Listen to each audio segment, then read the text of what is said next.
Good morning student. मैं आपकी हिंदी अध्यापिका प्रीति शर्मा आज आपको हिंदी भाषा का पाठ 10 सर्वनाम जो सेकंड टर्म से आने वाला है वह पढ़ाने जा रही हूँ। चलिए तो आज हम पढ़ते हैं सर्वनाम। बच्चों, सर्वनाम आप पहले भी क्लासों में पढ़ चुके हैं। चलिए फिर से हम सर्वनाम का अध्ययन करते हैं। सर्वनाम किसे कहते हैं? सर्वनाम वे शब्द होते हैं जो संज्ञा के स्थान पर प्रयोग किए जाते हैं।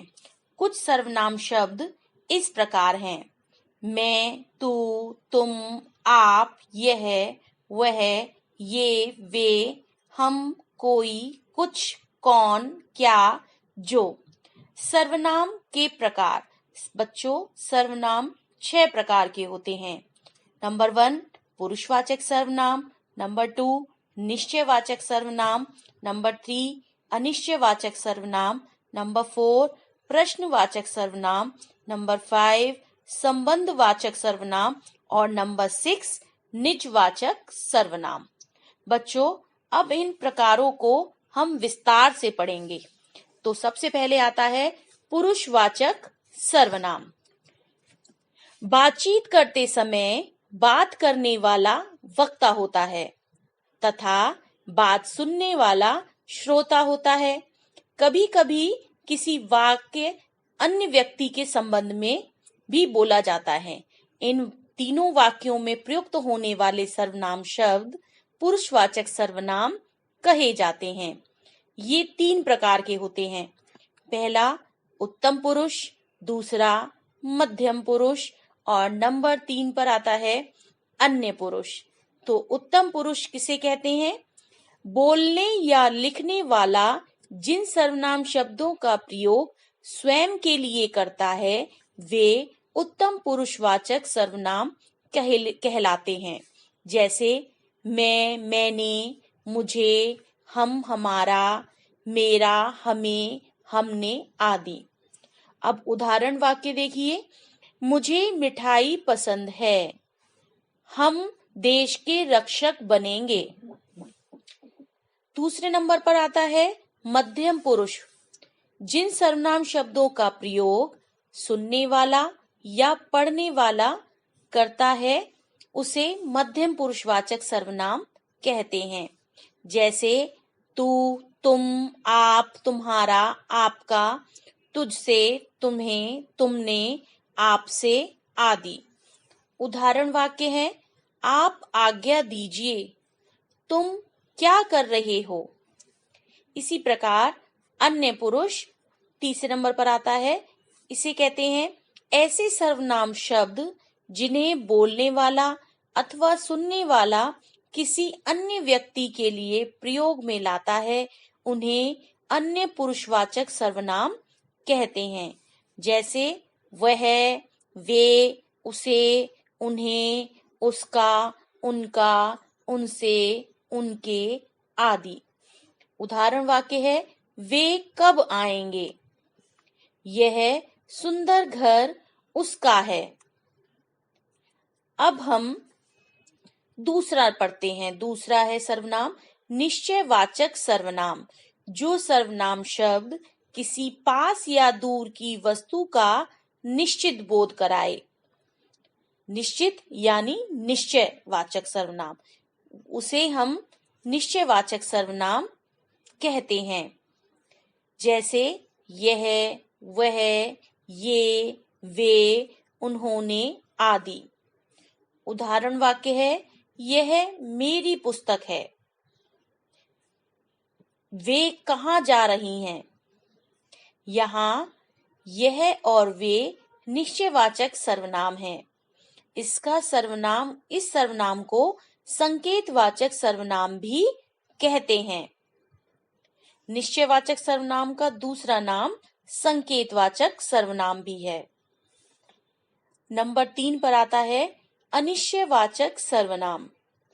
जो सर्वनाम शब्द किसी निश्चित व्यक्ति या वस्तु का बोध नहीं कराते हैं उन्हें अनिश्चयवाचक सर्वनाम कहा जाता है। जैसे किसी को, कोई, कुछ, कहीं आदि। उदाहरण वाक्य देखिए: दाल में कुछ पड़ा है। इसमें पता नहीं है क्या पड़ा है, इसलिए यह अनिश्चयवाचक है। कोई रो रहा है। यहाँ कुछ और कोई अनिश्चयवाचक सर्वनाम है। अब नंबर 4 पर आता है प्रश्नवाचक सर्वनाम। देखिए, नाम से ही पता चलता है प्रश्नवाचक जिन सर्वनाम शब्दों में प्रश्न पूछने का काम हो उन्हें प्रश्नवाचक सर्वनाम कहते हैं। जैसे क्या, कौन, किसने, किसे, कहाँ आदि। उदाहरण वाक्य देखिए, यहाँ कौन आया था? तुम क्या खाओगे? यहाँ कौन और क्या प्रश्नवाचक सर्वनाम है। अब 5वें नंबर पर आता है संबंधवाचक सर्वनाम। संबंधवाचक जो संबंध जोड़ते हैं। जो सर्वनाम शब्द वाक्य में आए दूसरे संज्ञा अथवा सर्वनाम शब्दों में संबंध बताने के लिए प्रयोग किए जाते हैं, उन्हें संबंधवाचक सर्वनाम कहते हैं। जैसे जिसने, उसने, जिसकी, उसकी, जो, वह, वो आदि। उदाहरण वाक्य है, जो परिश्रम करेगा वह सफल होगा। इसमें दोनों वाक्यों को जोड़ा गया है। दूसरा है, जिसकी इच्छा दृढ़ होगी वही चढ़ाई कर पाएगा। इसी प्रकार नंबर 6 पर आता है निजवाचक सर्वनाम। निजवाचक यानी जो अपने लिए प्रयोग होते हैं। देखिए, ऐसे सर्वनाम शब्द जो वक्ता अथवा लेखक अपने लिए प्रयोग करता है वे निजवाचक सर्वनाम कहे जाते हैं। जैसे आप, स्वयं, खुद, आपने, अपने, अपने आप आदि। उदाहरण वाक्य है, मैं स्वयं लिख लूंगा। मैं अपने आप चला जाऊंगा। इस प्रकार हमारे 6 भाग जो सर्वनाम के भेद हैं, हम उन्हें पढ़कर समझ सकते हैं। अब सर्वनाम में एक विशेष प्रकार की बातें हैं जो हम अब समझते हैं।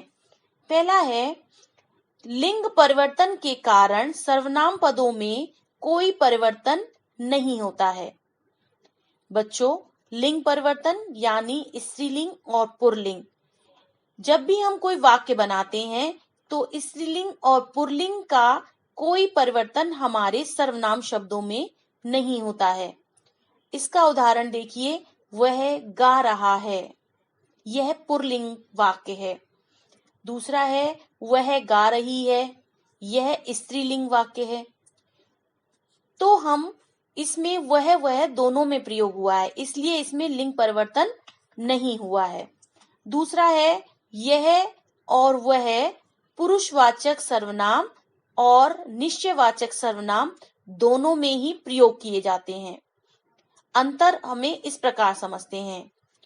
मानसी मेरी बहन है, वह डॉक्टर है।